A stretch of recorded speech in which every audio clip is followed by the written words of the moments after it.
Olá, boa noite a todos. Sou Lia Riso, jornalista e socióloga.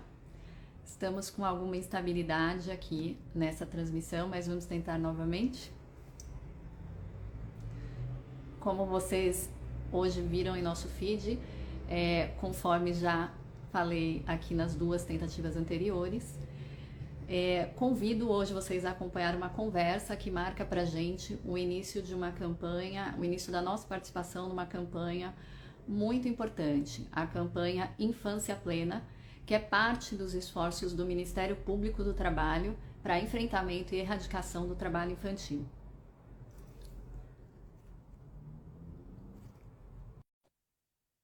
Estou recebendo aqui nossa primeira convidada, Mariana.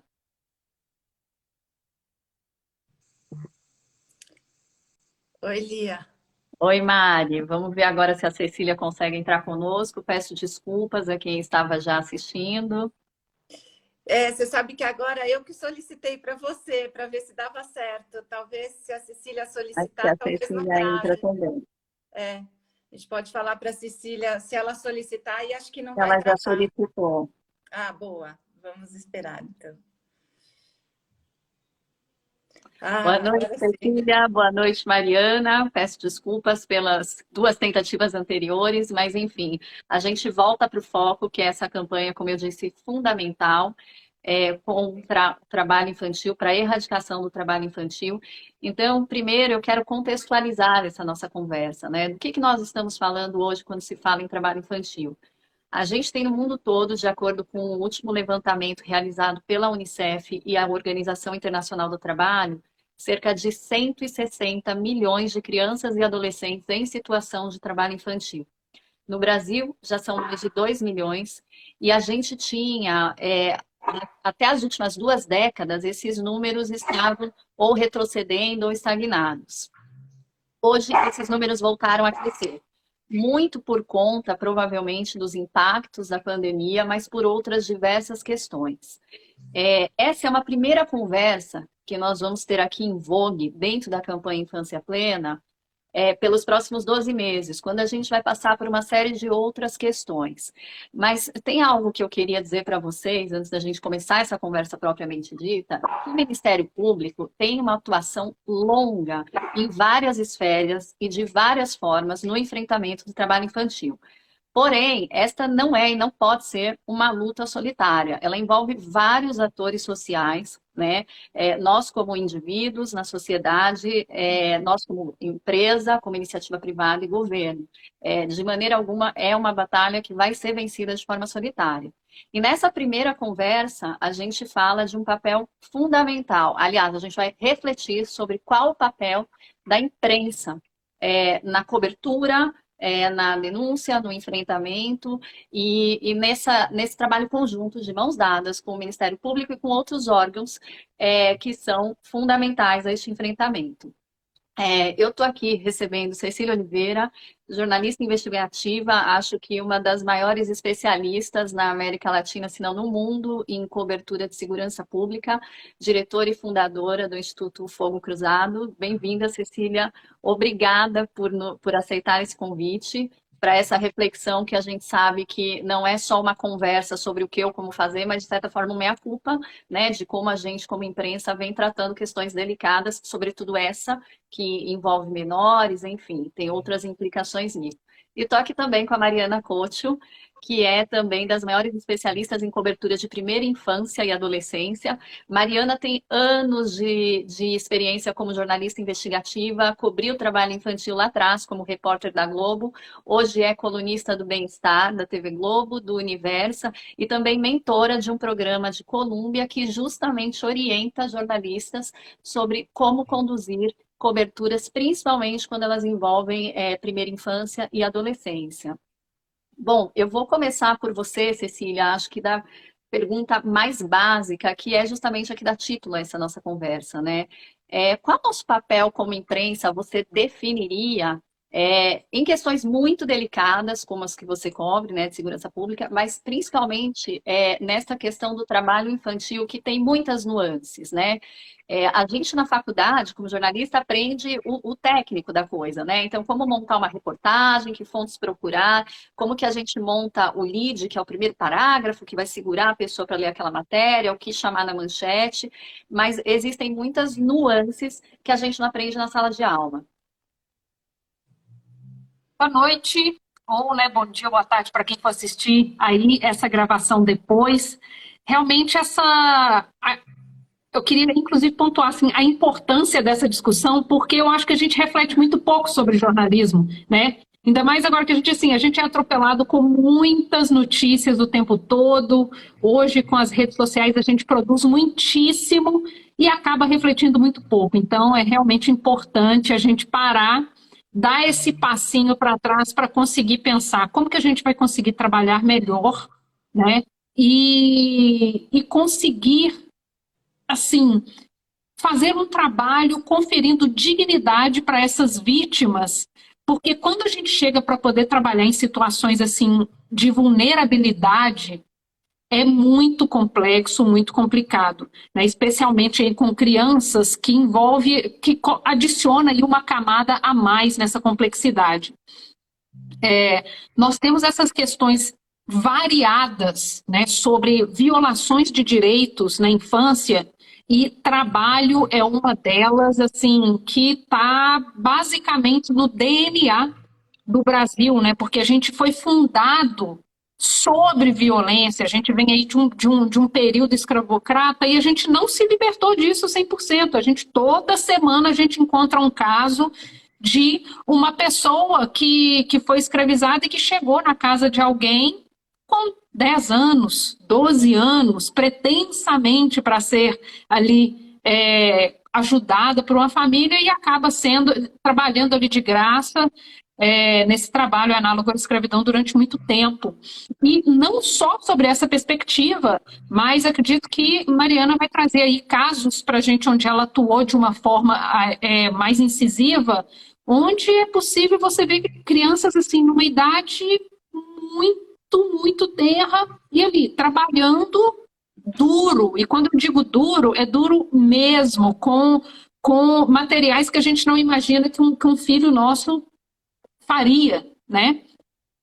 Então, é muito importante que o jornalista tenha em mente como abordar essas situações, não só a criança em si, porque isso aí tem as camadas da legalidade, da psicologia, né? Não é tão simples, mas também toda essa família que está ali circundando essa história. Porque aí a gente tem a família envolvida, muitas vezes uma família muito pobre, né? E que aí adiciona a essa discussão outras vulnerabilidades. Então, essas preocupações o jornalista precisa ter, e é como você disse, a gente não aprende tudo isso na escola, a gente aprende a parte técnica do veja o fato, ouça fulano, ouça ciclano, mas quando você está ali de frente para a situação, onde você muitas vezes pode se identificar porque você tem um filho parecido, um parente parecido, isso te joga num vendaval de emoções que você muitas vezes se vê num espelho, né? Sim. Então, que é o que a gente teve essa capacidade. Na nossa conversa prévia, né? A gente falou um pouco sobre isso, porque eu tenho uma filha de 6 anos, né? Mariana tem 3 filhos, Cecília não tem filhos, mas todos nós também fomos crianças um dia, né? Então, a gente também tem, de qualquer maneira, uma ideia do que é ter tirado esse direito, né, de uma infância digna, de uma infância como ela deve ser, né? Porque é uma violação de direitos, né, inclusive. Sem dúvida, sem dúvida. Então, assim, como jornalista, é preciso que a gente observe, né, de uma forma muito ampla e com muita empatia toda essa situação. E não pense só no eu tenho uma notícia exclusiva, eu tenho um furo, eu vou conseguir um prêmio. Não pense só nisso, porque muitas vezes o seu trabalho pode custar a dignidade das pessoas, pode custar a paz de uma pessoa e pode destruir uma família. Então, a Exato. gente precisa ter também essa responsabilidade, tomar cuidado com manchetes declaratórias, com o tipo de aspa que a gente usa, muito, muito cuidado em utilizar fotografias e vídeos das vítimas, né? E aí, é como eu disse, a vítima não é só criança, é um cenário de vulnerabilidade muito maior. Então, essas preocupações, elas precisam ser levadas em conta.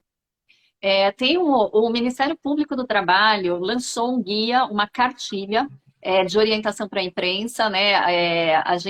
Vocês tiveram acesso a esse material, né, Mariana e Cecília também, e o que na verdade é um guia fundamental para a gente como imprensa, mas que eu aconselho quem estiver assistindo, tiver interesse no assunto, que baixe, porque ele é um guia que não diz só a respeito de como abordar, mas ele te contextualiza muito sobre como é essa situação, desde quando ela é reconhecida. Então, assim, vejam, no Brasil, foi reconhecido oficialmente como trabalho infantil, o trabalho infantil, ali em meados da década de 90, né?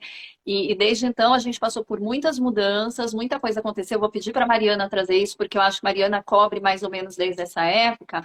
Mas o importante do se preparar para essa cobertura é você entender também esse cenário inteiro e não só como você vai traduzir isso numa reportagem ou encaminhar para os órgãos competentes, né? Porque pode até acontecer de talvez não virar uma reportagem, mas sim um caminho para essa denúncia chegar com mais cuidado, enfim.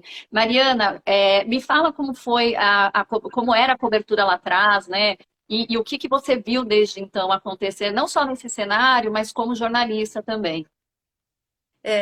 Lia, e a gente acaba vendo como jornalista e como mãe também, como você falou. Boa noite para você, boa Certamente. noite para a Cecília, para todo mundo que está acompanhando a gente.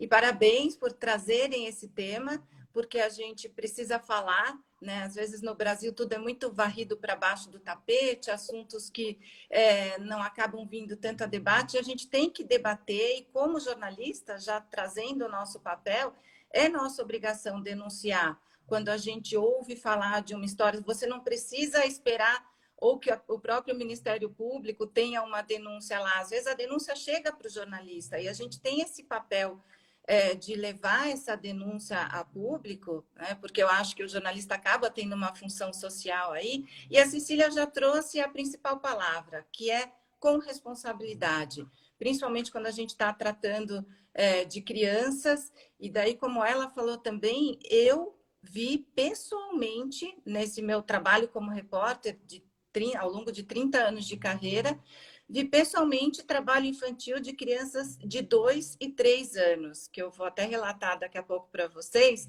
Mas antes eu queria trazer um destaque que eu acho que é fundamental, que é explicar o que é o trabalho infantil. Porque muitas vezes as pessoas banalizam. Então as pessoas falam, então quer dizer que eu não posso fazer o meu filho lavar uma panela em casa ou arrumar a cama.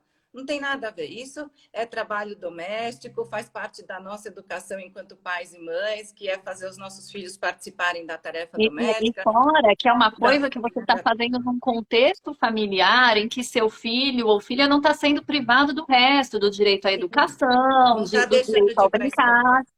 Exato, não Exatamente. está deixando não está sendo adultizado antes do tempo, Claro, né? né? A criança tem todos esses direitos. O ECA, aliás, hoje é aniversário de 32 anos do ECA, né? O Estatuto da Criança e do Exatamente. Adolescente.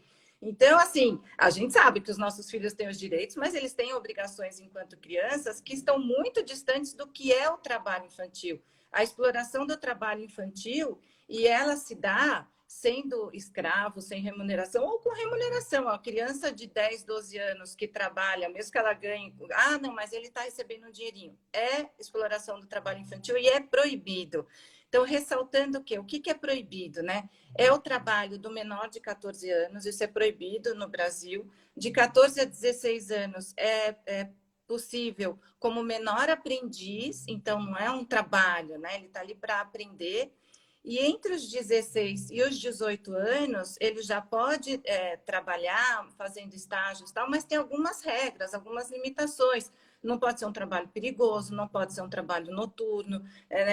Tem muitas regras para proteger esse adolescente ainda. Então, voltando, né, lá atrás, durante uma época eu fui repórter no Ceará e pude cobrir de perto situações no sertão. que não eram denúncias que chegavam assim para a gente, era um trabalho de campo, do repórter ir, né, buscar o que estava acontecendo. E eu descobri numa casa de Farinha, essas crianças de 2 e 3 anos, que eu sei que tinham 2 e 3 anos, né, a gente tem uma noção, porque elas não sabiam falar direito, mas elas trabalhavam com os facões enormes, que eram maiores do que elas, e com uma habilidade para descascar ali aquela mandioca, que mostrava que elas já trabalhavam há um certo tempo, inclusive, né? E daí é complexo por quê? Porque envolve toda uma situação social daquela região. Por isso que a gente tem que ter muita responsabilidade ao fazer essas reportagens. Essas crianças eram exploradas pelo dono da casa de farinha, mas elas eram levadas por seus pais, né? Então, eram crianças que não estavam na escola, e daí tem todo o contexto de... Tem políticas públicas para botar essas crianças na escola, nessa região? Os pais entendem que eles não podem levar essas crianças para trabalhar, porque isso é exploração do trabalho infantil, porque muitas vezes, para esses pais, quando nasce um filho, é uma mão de obra a mais na família, para, né, para trazer recursos, para trazer comida, e às vezes é só a criança que trabalha. E a gente tá até falando, né, de um extremo que a criança realmente, assim, antes de completar a chamada primeira infância, né, uma criança muito pequena, de 2 e 3 anos, né, mas a gente tem, que é também algo que no guia fala muito, as chamadas alegações permissivas, né, da família, que é assim, já tem idade para ajudar no sustento, né, precisa. Então, enfim...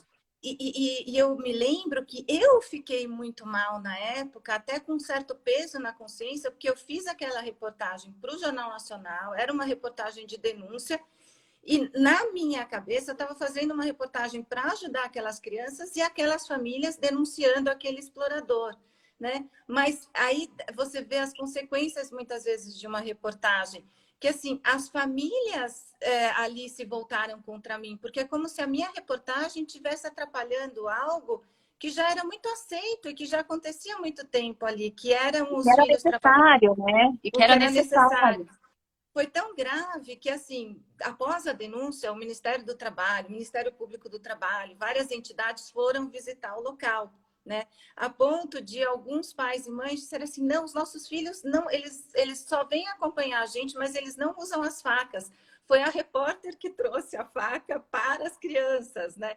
E assim, impossível, era um absurdo aquilo, porque com a habilidade, que coloca um facão daquele na mão de qualquer outra criança para ver se ela tem aquela habilidade de trabalho. E a gente tinha as imagens, porque a gente fez as imagens à distância, né? Então, mostrando mesmo as crianças. Tinha até uma imagem muito forte, que acabou sendo finalista do Prêmio Ayrton Senna de jornalismo, que eram as crianças estão lá e de repente começa uma brincadeira, porque são crianças, e começam com o facão a se degladiar, assim. Então, foi muito forte isso.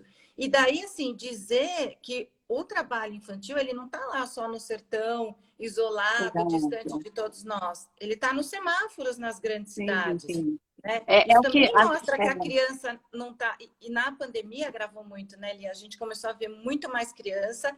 Isso já mostra a evasão escolar, né? Porque se a criança está no semáforo, ela não está na escola. E isso também é trabalho infantil. E quantos outros que a gente vê que às vezes estão camuflados, acho que a gente pode falar depois, mas a própria exploração da criança nas redes sociais, fazendo vídeos... Sim, que eu acho que daí é uma coisa mais contemporânea, né? Que a gente não imaginava lá atrás, né? Na realidade, eu estou com alguns dados abertos aqui, né? Porque não dá para decorar tudo, mas a prevalência do trabalho infantil nas áreas rurais é quase 3 vezes maior do que nas áreas urbanas, né? Mas é isso, a gente vê o trabalhador infantil com cada vez mais frequência nos centros urbanos, né? E também em condições de periculosidade, né? Porque seja a criança que está ali no farol e não tem, né? Sai correndo para pegar a bala dos carros, por exemplo, enfim.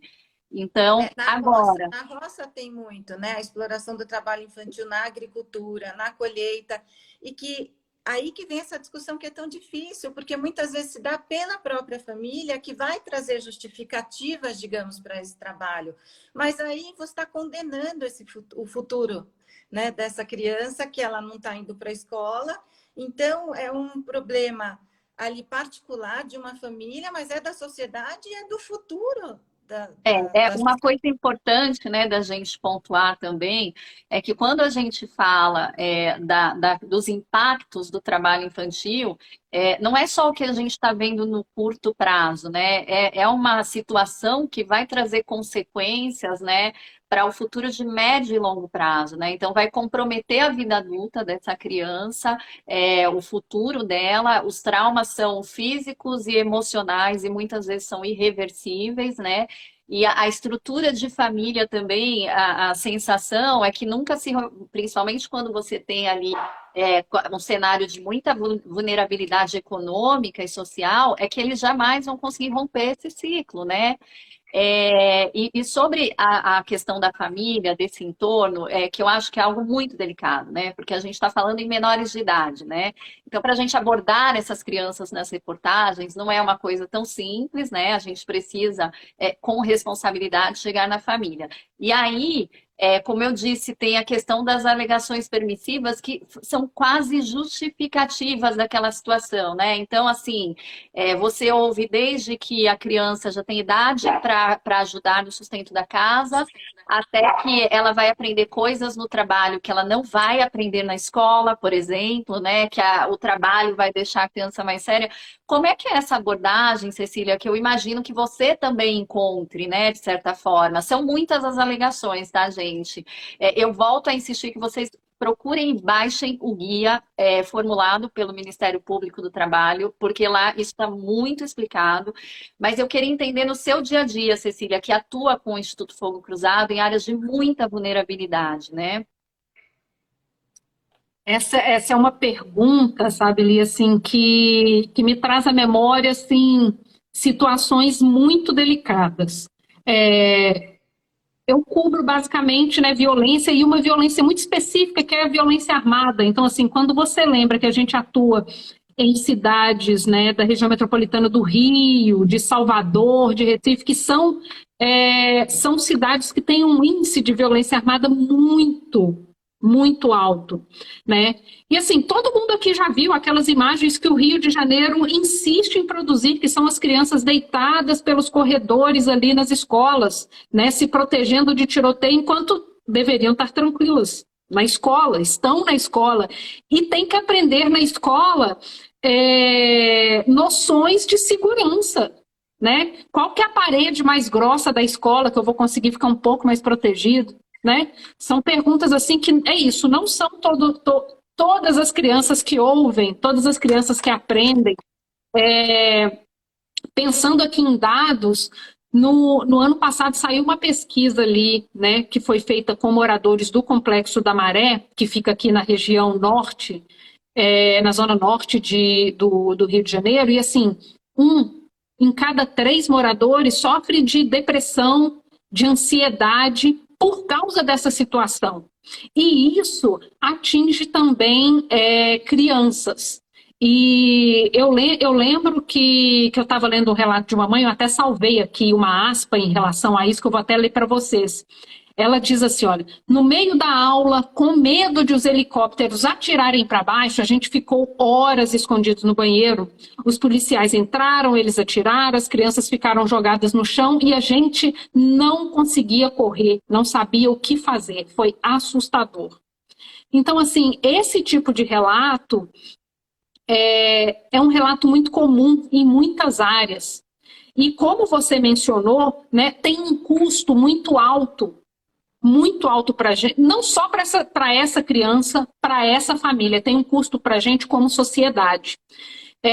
Eu me lembro que quando eu estava fazendo uma matéria sobre quando o Rio de Janeiro bateu a margem de 100 crianças vítimas de balas perdidas, contadas pelo Fogo Cruzado, eu lembro que eu conversei com um bocado de especialistas e fui pesquisar qual que é o impacto disso. Mas eu não queria saber só para a família, não, porque para a família a gente sabe. Qual que é o impacto disso para a gente, como sociedade? E eu lembro que eu li um estudo de um Nobel de Economia, o James Heckman, e que ele fez um estudo para poder entender qual que era o nosso custo para a sociedade da gente não investir na primeira infância. E aí é não investir como um todo, deixar essa criança ali ser explorada pelo trabalho ou ser essa que está imersa em violência. E esse estudo dele disse que quando a gente não investe na primeira infância, a primeira infância sendo de 0 a 5 anos, a gente prejudica o crescimento econômico da nação como um todo. O cálculo que ele fez foi que para cada $1 gasto no investimento da primeira infância, o retorno financeiro para as sociedades era de $6. Ou seja, quando a gente não investe nessa infância, quando a gente permite que crianças sejam exploradas no trabalho, crianças sejam vitimizadas por qualquer tipo de violência, e aí abrangendo a violência armada, que é a minha especialidade, é isso, a gente paga como sociedade. Exato, né? exato. A gente não vê o amanhã, porque isso, essa criança poderia se tornar o quê?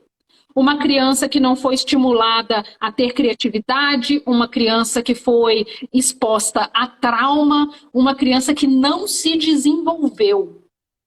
A gente vai perder o que essa criança seria, a gente não sabe que adulto essa criança seria, né? E isso tem um custo muito alto para a gente, porque é isso, a gente não tem ideia do que a gente poderia ser, né? Não tem como a gente saber. E vocês acham que fica... Porque a gente até aqui falou bastante das crianças, né? E elas são um número relevante dentro da estatística, ali dos 5 aos 11 anos. Mas é mais difícil resgatar os adolescentes, né? Porque a evasão escolar ela vai aumentando, né? De acordo com o aumento da faixa etária. A gente veio aí de 2 anos de escolas fechadas. O Brasil foi o país onde as escolas permaneceram mais tempo fechadas, né, no mundo, e isso impactou em maior evasão escolar, em maior perda de emprego das mães, portanto, a criança acaba indo para caminhos, ou o adolescente, né, vai ser balconista do mercado próximo de casa, enfim, vai por esse caminho e não volta para o caminho da escola. Mariana, é mais difícil talvez resgatar e olhar para esse adolescente, sensibiliza menos, porque é uma parcela importante também, né? A gente está falando das crianças, mas quais as chances a partir do momento que ela vai crescendo e talvez pareça menos grave uma condição dessa?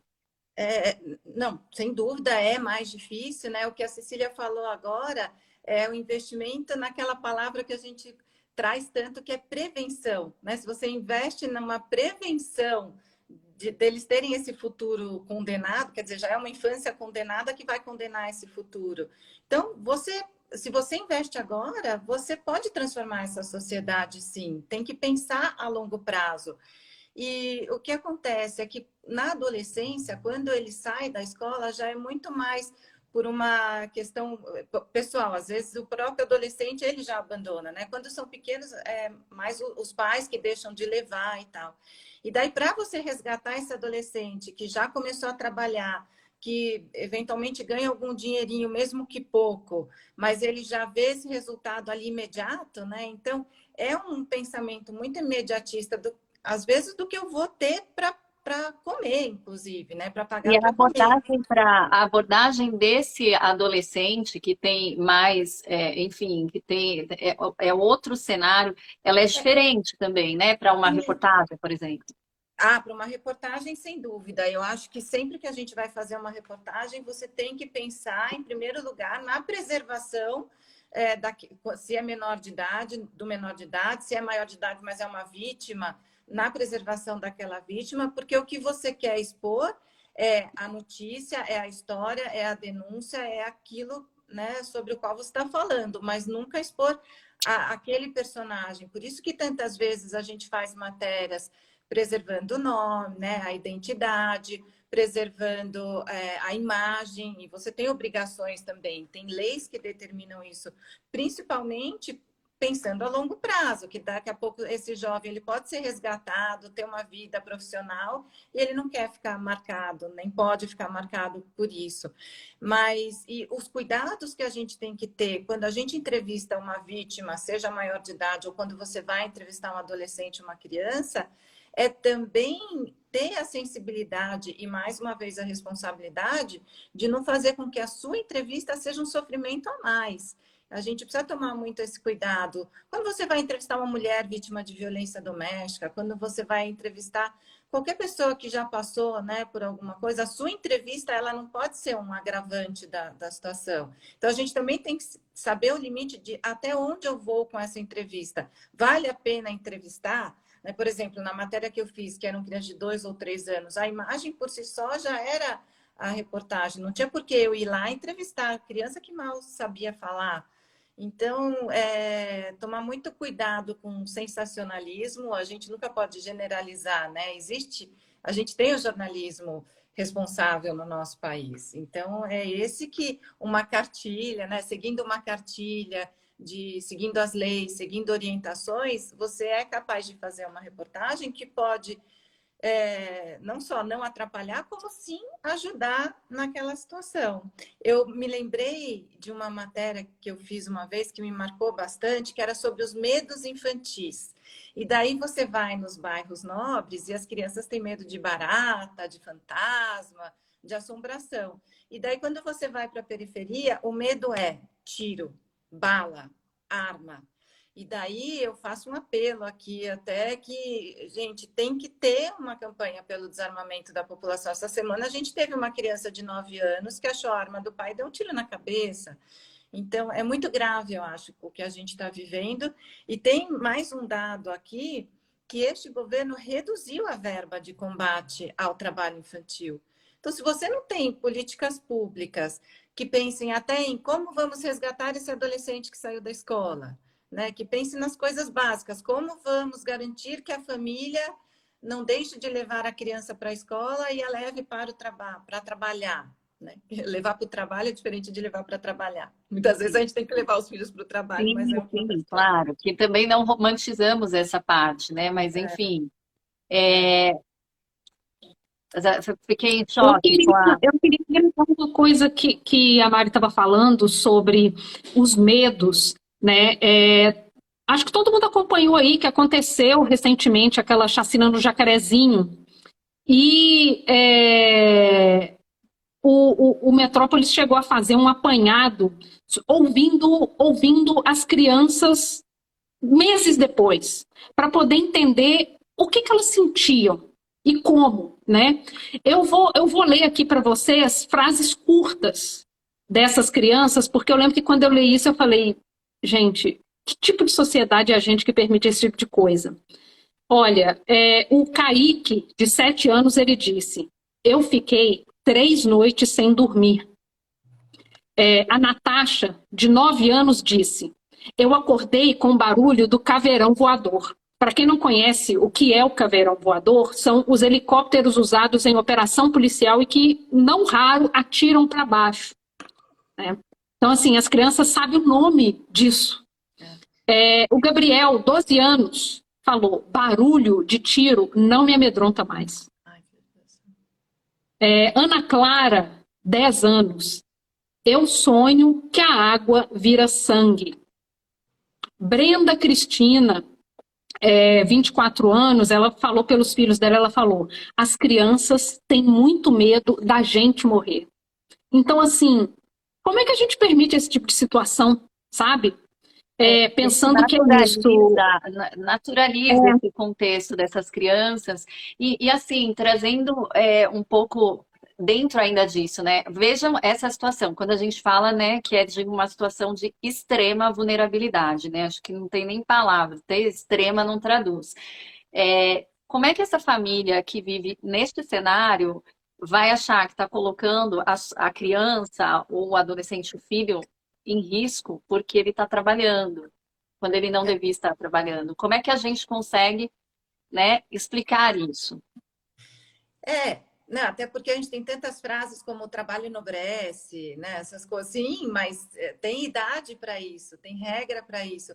Mas, nossa, são chocantes esses relatos que a Cecília trouxe e acho que mostra mais uma coisa bem relevante, que temos que ouvir as crianças. Isso aí já mostra uma infância completamente comprometida, de traumas muitas vezes irreversíveis. Então, é preciso olhar para a prevenção, mas é preciso olhar também para esses que já estão nesse contexto. Como é que você resgata essas crianças?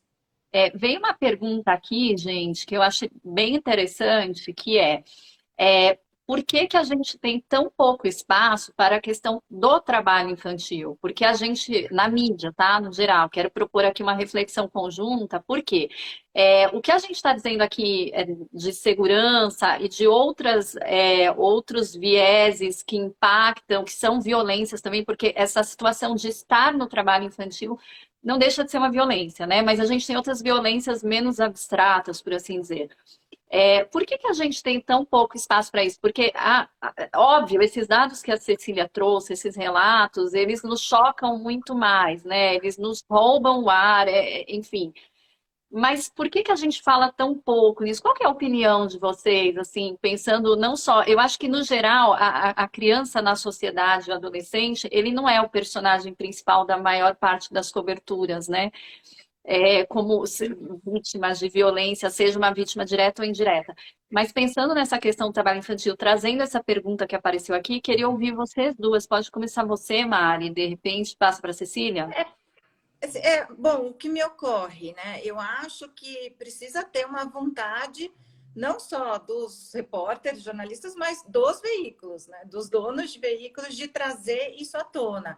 Porque muitas vezes é um investimento, digamos, você colocar um repórter na rua para ele ir investigar essas situações que nem sempre são denunciadas, porque às vezes, como eu falei, está num contexto, numa cidade afastada, e que todo mundo está ali, não sei se a palavra certa é essa, mas conivente, porque está tudo tranquilo para o poder público, para a família, para o dono da casa de farinha, por que vão mexer na história, se está funcionando?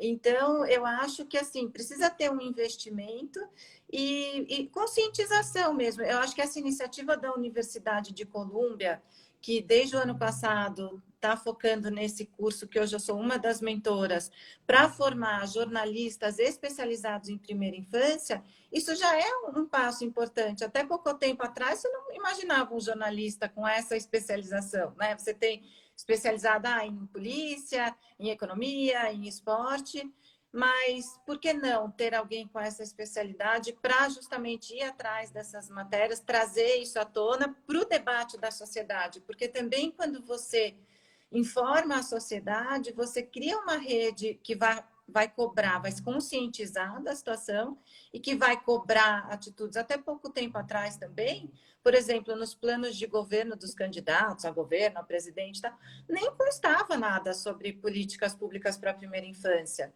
Isso é algo recente. Então, é uma discussão que ela precisa ser ampliada. Eu acho que a gente está fazendo esse papel agora aqui, né? O que você acha, Cecília?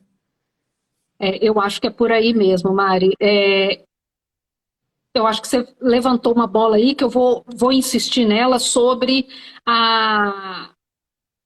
o compromisso, né, dos detentores, o dono de jornal mesmo, né? Uhum. Daquela pessoa que decide o que vai ser pauta, né? Porque a gente tem dois problemas relacionados a isso. Um é, de fato, assim, esse desejo e dar importância a esse tema, porque, assim, muitas das vezes, esse tema, ele não se passa ao redor dessas pessoas que têm esse poder de decisão. Então, assim, elas nem lembram que isso existe, sabe? Para poder pautar isso. Isso não é uma preocupação dessas pessoas, porque não é uma coisa que acontece ao redor delas, né? Pensando aí nos tomadores de decisão. Somando a isso, e Mari também mencionou, o empenho do jornalista em si, tem a precarização do jornalismo como um todo, né? Hoje em dia, assim, todo ano você tem uma demissão em massa em veículos, todo ano. E isso significa que aquele jornalista que fica, ele tem que trabalhar por 2, por 3. E jornalismo investigativo custa caro. Exato. E demora. São duas coisas, custa caro e demora. Um detalhe. Então, assim... Só um detalhe que eu queria... E não é um jornalismo, uma reportagem que você vai fazer por WhatsApp, por telefone ou por StreamYard. Você tem que ir a campo, né, Cecília? Sim, então, assim, você tem que viajar. Você vai gastar 2, 3, 4 semanas em uma outra cidade, isso custa caro, né? E é isso. Então, você não tem a mão de obra e não vai investir dinheiro nisso. Então, assim, tem esse duplo problema. Então, assim, hoje, porém, assim, temos um outro lado. Hoje você já tem, assim, uma variedade maior de veículos jornalísticos independentes que conseguem fazer esse investimento maior em jornalismo investigativo e que, né, contrata, olha, esse jornalista vai para tal lugar e vai ficar lá fazendo uma matéria, 2 meses. Mas é isso é muito raro, muito raro. E a gente sabe, né? Acho que ninguém aqui tem uma dúvida do poço de problemas que é o Brasil. Então, assim, tem muita coisa para poder ser feita, então ainda tem que disputar a atenção com dezenas de outros problemas. Então, assim, é muita coisa para ser noticiada e que, às vezes, né, são notícias que custam mais barato e que podem gerar, para o ponto de vista do dono do jornal, pode ser mais rentável. Entende? Então, assim, muitas das vezes o papel social do jornalismo fica em segundo, terceiro, quarto plano, fica debaixo do tapete, né? Para quem não é jornalista e está assistindo, nós jornalistas, quando a gente se forma, a gente faz um juramento nos comprometendo com a ética, né? E também aprendemos que o jornalismo tem uma função social, que é exatamente assim, trazer à tona os problemas sociais para que a nossa sociedade seja melhor. Mas também sabemos que é isso, né? Não é só, opa, vi uma história, vou escrever sobre isso. Não é tão simples assim. Então, assim, essa roda precisa girar para poder permitir que o jornalista se dedique. E muitas das vezes isso é muito custoso e não é prioritário. Sim, e complementando, viu, Lia, dar ao jornalista condições, porque muitas vezes para fazer essa reportagem de denúncia, o jornalista corre riscos. A gente tem histórias, né, de jornalistas assassinados agora, mais a gente recentemente. teve, né, desde essas histórias muito extremas, até, por exemplo, eu acho que você, como eu, Mari, atuou na cobertura do caso do João Teixeira de Faria, o médium, né? E eu me lembro, assim, a gente foi desaconselhado a ir para a Abadiânia, né? Porque não tinha segurança. Então, sim, esse é um fato. Mas tem um outro comentário complementando a fala de vocês, que eu acho que é isso, assim, são muitas pontas para amarrar, né? São muitas circunstâncias que trazem a gente para, de certa forma, acabar tornando esse assunto invisível, né? E tem uma questão também que eu estava aqui pensando, que eu conheço um pouco os números da indústria têxtil, onde a gente tem trabalhadores infantis, né? Sobretudo, como em toda a cadeia do trabalho escravo, imigrantes, estrangeiros em situações de ilegalidade. E eu estava aqui pensando que muitas vezes a gente, ao cobrir isso, por mais responsabilidade que a gente tenha, talvez a gente esteja um pouco sim afastado dessa visão da infância, porque a gente fala daquele grupo de trabalhadores que foi descoberto, por exemplo, na oficina de costura clandestina, e muitas vezes tem crianças nesse grupo, né? Muitas vezes tem crianças, né? Então, acho que tem isso também. A gente realmente tem uma condição aí de resistência nessa cobertura, que Cecília conhece muito bem, porque de fato é uma cobertura cara quando ela é feita de forma correta, é muita checagem que envolve, enfim. Mas tem uma questão mesmo da gente, como sociedade, talvez, né, estar um pouco afastado dessa visão de infância, né? Teve uma outra pergunta aqui, a gente desativou os comentários, né? Mas tem como fazer perguntas. E tem uma outra pergunta aqui, que é de uma pessoa falando sobre as instituições, organizações que façam trabalhos para reinserir essas crianças na escola, né? Tirar do mercado de trabalho, cuidar da família. Sim, tem muitas, é um esforço espalhado, né? E aí entra em outra questão, a gente, por exemplo, tem algumas regras na cobertura de suicídio, que é uma cobertura delicadíssima, né? De um tempo para cá, existe uma discussão de falar mais disso, porque comprovadamente ajudaria na prevenção, e foi estabelecida uma norma, eu confesso que eu não me lembro se é algo assim, se é um acordo informal ou formal, de a gente sempre nessas reportagens colocar o telefone do CVV, chamar para os lugares de ajuda. No caso da cobertura do trabalho infantil, me parece que isso também ajudaria, porque a gente realmente não só não conhece as organizações, mas eu percebo que muita gente não sabe para onde correr, para quem denunciar, é no Conselho Tutelar, é no Ministério Público, que canal que eu uso. Então, assim, vocês acham que seria efetivo nessas coberturas e em qualquer cobertura de situação de violência, né, que possa chegar em alguém que possa ajudar alguém? Porque muitas vezes quem está na situação de violência, essas crianças não vão acessar, né, o jornal, a revista, a rede social. Mas, enfim, e essa seria uma forma da gente atuar como imprensa de uma forma mais efetiva? Quer falar, Cecília? Mari, você Eu acredito que sim. Eu faço muitas reportagens sobre violência doméstica, até quando eu falo desse assunto, né? Porque é muito mais grave do que a gente imagina. Os números são de uma epidemia no Brasil. E quando a gente fala de violência doméstica, a gente está falando de mulheres e de crianças que sofrem também. E normalmente a gente divulga o Disque 100 para fazer denúncia, o 180, ou o telefone da Casa da Mulher Brasileira. O Disque 100, se não me engano, ele recebe essas denúncias, inclusive em relação a crianças também. Então, eu acho que tem que divulgar. Quanto mais a gente divulgar como que a sociedade pode participar disso, inclusive para não ser conivente, porque quando você descobre algo e você não denuncia, você acaba sendo conivente. Tanto é que aqui em São Paulo teve até uma determinação agora para que os condomínios sejam obrigados a denunciar quando sabem que existe uma situação de violência doméstica. Então, eu acho que isso poderia ser um acordo, né, para a gente divulgar esses caminhos de denúncia, sem dúvida. Aliás, nesse âmbito, né, Mari, a gente tem algumas normas, então, essa da violência doméstica em relação às crianças, a gente tem a notificação compulsória quando existe suspeita de situação de abuso, né, de crimes sexuais, mas neste Conselhos caso, tutelares, pode e denunciar quando no ela conselho. não vai à escola, né? Depois ali de 3 dias, se eu não me engano, de 3 dias consecutivos de faltas sem justificativa, isso também tem que ser notificado. Mas e essa criança que não está nesses ambientes, né? Nem na escola, que não vai ter esse lastro de repente, né? É, é. Eu Cecília, acho... perdão, Mari. Não, pode ir, Cecília. Não, acho que só somando aí, né, quando envolve violência de uma forma geral, as pessoas ainda podem ligar para o Disque Denúncia nas cidades, né, que é isso, é anônimo e tudo, então a gente também sempre indica esse caminho.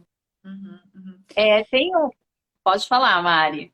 Então, na verdade, eu ia voltar só para uma questão do jornalista, só para concluir aquilo que a gente estava falando, que é de como ele tem que estar preparado também. Daí, isso é um investimento a mais dos donos dos veículos, de investir no preparo daquele repórter, até emocional, para ele poder fazer esse tipo de reportagem. Então, tem a questão da proteção física mesmo, da vida do repórter que faz a denúncia, mas emocional também. Só queria concluir falando isso. Não, com toda certeza. Até porque outra pergunta que eu me faço como jornalista e queria estender a vocês é assim, de novo, quando a gente fala num caso extremo de denúncia, pega uma grande empresa, eu vi muita história de trabalho infantil, por exemplo, em relação ao cacau, e a gente sabe para onde que esse produto vai. E aí você faz aquela longa investigação, né? Colhe muita coisa. E pode acontecer, Cecília, de você precisar. Você fez todo esse investimento, mas precisa tomar uma decisão de não publicar esse material, não para proteger, evidentemente, quem está lucrando estratosfericamente com o trabalho infantil ou escravo, né? Mas porque talvez esse material se converta em denúncia, em inquérito e tenha mais resultado indo para as instâncias que possam resolver essa situação. Sem nenhuma dúvida. É preciso que o jornalista tenha essa capacidade de fazer esse julgamento, de analisar a história que ele tem em mãos, analisar o material, muitas vezes gráfico, né, imagens e fotografias, por exemplo, e vídeo, ter uma noção de o que eu faço com isso. né? Porque é isso, às vezes é realmente melhor você perder, né, perder a história, entre aspas, aí, do que contribuir para a revitimização dessa pessoa que já está em vulnerabilidade, né? A gente viu recentemente dois casos que eu acho que nos trazem isso à memória, que foi o caso da atriz da Globo que passou por um estupro, e a gente teve essa semana também o caso da gestante que foi estuprada durante a cesárea. Então, assim, são dois casos extremamente delicados e que esse tipo de decisão precisa ser tomada. Houve uma emissora que divulgou um vídeo da paciente, né? Da cesárea, sem tarja, sem nada. Ou seja, a gente tem que pensar na família dessa mulher. Assistindo isso, caiu na internet é para sempre. O filho dessa mulher vai crescer e assistir isso daqui 20 anos, sabe? Então, assim, esse julgamento precisa ser feito. O que é notícia? A notícia sobre o estupro da atriz era notícia até quando? Era notícia até onde? Não tinha nenhuma ilegalidade ali, nada ilegal no sentido de ela fez todas as condutas corretas. Ela não quis trazer isso à tona, ela suplicou para que isso não viesse à tona. Não era pauta jornalística. Fofoca não é jornalismo. Então, assim, a gente precisa colocar as coisas nos quadrados, porque é isso, a gente não pode ser algoz. E acho que são várias decisões. É a decisão de publicar ou não, e se publicar, como publicar. Né? Eu vou preservar essa vítima. Até o que acordo, por exemplo, eu já fiz denúncia que uma vítima me trouxe e ela tinha muito medo da pessoa que ela estava denunciando, que era um juiz. Então, o que ela falou? Eu quero, vamos denunciar, mas sem falar o nome dele e sem revelar o rosto dele, porque isso a gente revela depois para a justiça, que é quem vai cuidar disso, né? E daí, como jornalista, acabei sendo questionada. Mas, para mim, o que era importante era a minha fonte se sentir segura. Eu não ia colocar ela numa situação que ela fosse se sentir insegura. Então, muitas vezes, avaliar isso. Eu vou divulgar esta imagem, né, como acabaram divulgando, porque que adianta um não divulgar e o outro divulga? Exato. E em relação ao suicídio, como você falou, Lia, assim, o que é importante? Bom, a gente fala o que está acontecendo para alertar pais, porque já sabemos que é uma maneira de prevenir. Mas eu preciso dizer do suicídio de uma adolescente, como aconteceu, onde aconteceu, dar os detalhes. Tem uma família sofrendo ali, tem uma comunidade escolar sofrendo ali, né? E é isso, a família sofrendo, né? E muitas vezes, quando é um assunto que envolve criança, a família responsabilizada, quando de certa forma, dependendo da estrutura e do contexto, essa família é vítima também, né? Que eu acho que é uma outra coisa, né? A gente, no desconhecimento, seja da lei, que eu acho que foi o que aconteceu no caso da atriz da Globo, muitos veículos sem o conhecimento do que a lei permitia para essa menina na situação que ela vivenciou. E às vezes sem conhecimento do contexto, como foi no caso da menina de 11 anos, que também queria interromper a gravidez, e a família foi muito julgada, a mãe foi muito julgada. Então, existe também essa responsabilidade adicional, né, da gente entender o que está além do que a gente está apurando, né? E, na verdade, não está além, né? Entender um contexto completo, né? Olhar para ele de forma globalizada, né? Eu aproveito até para fazer um apelo para os colegas, porque às vezes você faz a reportagem super correta e vem um título assim para chamar atenção, de cliques e tal, e o título às vezes é tendencioso. O título, e a gente sabe que tem muita gente que não lê a sua matéria inteira, que vai sair falando do que está no título. Então, também ter responsabilidade no título. Eu preciso botar esse título apelativo para ter mais cliques? Ou eu vou seguir a minha ética e botar um título que seja mais correto, mas não seja tão chamativo? Então, tudo isso acho que tem que entrar numa reflexão. Meninas, o nosso tempo assim está quase se encerrando. Esse assunto renderia muito, né? Mas eu queria assim que cada uma de vocês, e infelizmente, assim, o tema é delicado, é um tema triste. A gente poderia estar falando de coisas melhores, não fosse a urgência dessa temática. mas que bom ter a contribuição de vocês. Eu acho que até aqui a gente chegou num consenso, assim, que além da formação, falta responsabilidade, responsabilidade individual do jornalista e coletiva, pensando no veículo, né? A gente sabe que temos metas, que temos questões comerciais, mas a gente tem um compromisso maior como sociedade e ele deveria estar acima de todo o resto. Até porque, como a Cecília bem pontuou, existe um prejuízo financeiro, né, para a sociedade também. Mas queria que cada uma de vocês trouxesse uma última mensagem para a gente encerrar. Essa live ela vai ficar salva no YouTube de Vogue e também do Ministério Público do Trabalho. Então, queria deixar essa mensagem para quem for assistir depois, para quem baixar esse guia do qual a gente falou bastante, que é um material realmente riquíssimo. Vou começar por você, Cecília. Ótimo. Gente, então, né, como jornalista, eu gostaria de reiterar que a gente precisa ter esse compromisso com as pessoas no longo prazo. Porque, assim, muitas das vezes você vai cruzar com uma pessoa e vai pensar, nunca mais vou ver? Vou fazer essa matéria? Ou essa pessoa nem vai acessar essa matéria que eu vou fazer, eu vou estampar o rosto dela, né? Isso não pode ser assim, a gente precisa ter esse cuidado, essa responsabilidade, a empatia com essas pessoas, porque é isso, a gente vive numa era em que a gente, em que as histórias são eternas, basicamente, porque depois de internet, é isso, é basicamente para sempre, então a gente precisa ter esse cuidado, porque isso vai ecoar por muito tempo. Então, deixar aqui a mensagem de um jornalismo responsável, preocupado com a legislação, né? Temos aí o ECA, temos legislação, inclusive, referente à própria função de jornalista, e temos aí, né, essas cartilhas todas que nos ajudam a fazer um jornalismo mais responsável e empático para essas situações de vulnerabilidade. Então, vamos usar tudo isso que a gente tem às mãos. Vamos pensar que é isso. A gente precisa ter esse cuidado com o próximo. Obrigada. Nós que agradecemos, Cecília, pela sua participação e pelo trabalho fundamental que você faz, que a gente sabe que não é fácil, com o Instituto Fogo Cruzado.